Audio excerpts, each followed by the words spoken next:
আর মাত্র কিছুদিন পরই শুরু হচ্ছে টি-20 ক্রিকেট বিশ্বকাপ। আর সেখানে বাংলাদেশ দল স্কোয়াড ঘোষণা করেছে, যে স্কোয়াড নিয়েই প্রায় নামতে যাচ্ছে বাংলাদেশ।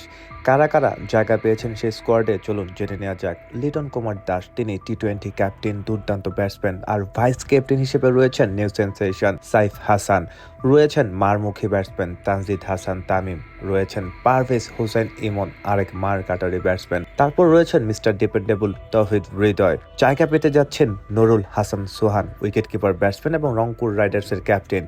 রয়েছেন মার কাটারি ব্যাটসম্যান শামীম হোসেন পাটোয়ারি, বিপিএলও তার ফর্ম খুব ভালো যাচ্ছে। রয়েছেন কাটার মাস্টার মুস্তাফিজুর রহমান, রয়েছেন তাসকিন আহমেদ, রয়েছেন তানজিম হাসান সাকিব। এছাড়াও রয়েছেন অলরাউন্ডার মোহাম্মদ সাইফুদ্দিন, রয়েছেন left hand bowler Shariful Islam, রয়েছেন অলরাউন্ডার শেখ মাহাদি, রয়েছেন আরেক অলরাউন্ডার রিশাদ হোসেন, যিনি বিগ ব্যাশে দুর্দান্ত ফর্মে আছেন, এবং রয়েছেন left arm spinner Nasum Ahmed. কেমন হলো বিশ্বকাপের বাংলাদেশের সম্ভাব্য দল?